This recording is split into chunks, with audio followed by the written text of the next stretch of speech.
The sun was shining, the weather was warm, and my pool was the perfect escape. I had spent countless hours making sure my property looked pristine. The backyard, with its lush greenery and sparkling pool, was a peaceful haven, but little did I know that day would mark the beginning of an absurd and infuriating battle with my HOA. The trouble started when I noticed some suspicious activity near my backyard. I saw a few unfamiliar vehicles parked by the curb, and there was a commotion in the street as I walked outside to investigate. I was greeted by the sight of HOA Karen and a couple of her cohorts standing near my pool, clearly in a heated conversation. "What's going on here?" I asked, approaching them with a mix of curiosity and concern. Karen, the HOA president, didn't bother to hide her smug look as she turned to face me.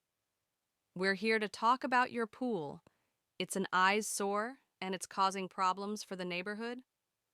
I blinked, unsure if I had heard her correctly. "An eyesore? My pool is perfectly well maintained and there are no issues with it. What problems are you talking about?"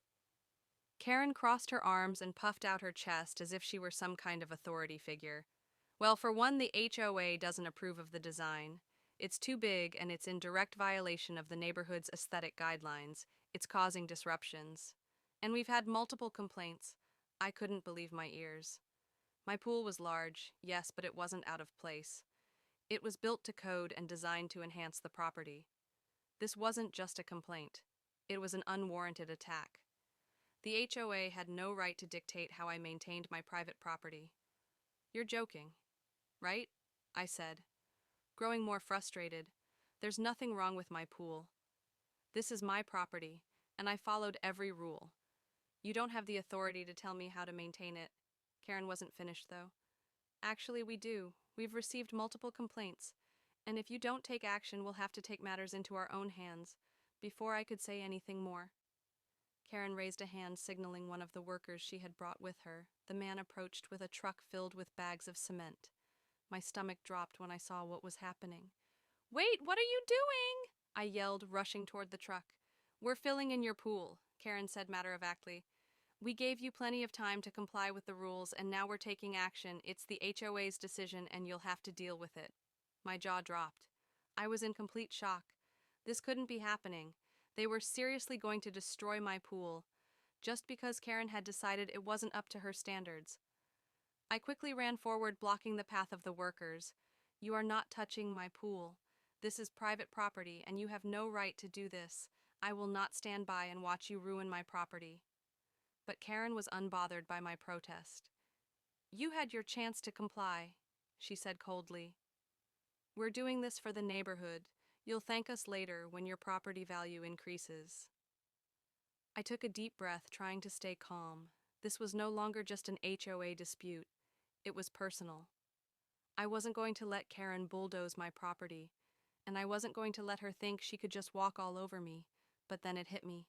I wasn't just any homeowner. I was the police chief. "You clearly don't understand who you're messing with, Karen," I said, my voice steady and authoritative. "I'm the police chief, and this is illegal. You're trespassing and attempting to vandalize my property. If you don't get off my land right now, I will have you arrested for destruction of property." The realization slowly started to dawn on her. Her confident smirk faltered as she stammered, trying to recover. "Wait, you're the police chief?" she asked, her tone now filled with doubt. "Yeah," I said, crossing my arms. "Now get your workers off my property before I have to make a call. You don't want me to have to get involved with this further." For a moment, there was silence. Karen was clearly trying to figure out how to backtrack, but she knew she had crossed a line. She motioned for the workers to stop and turned to me. I didn't know," she said, her voice trembling. "We just thought I didn't know you were the police chief." "I suggest you remember that from now on," I said, keeping my voice calm but firm. "If you ever try something like this again, there will be consequences. I will not tolerate this kind of behavior, especially from someone in your position." With that, I walked back toward my house, leaving Karen and her worker standing in the driveway, defeated. I could see her glancing nervously in my direction, probably realizing that she had made a massive mistake.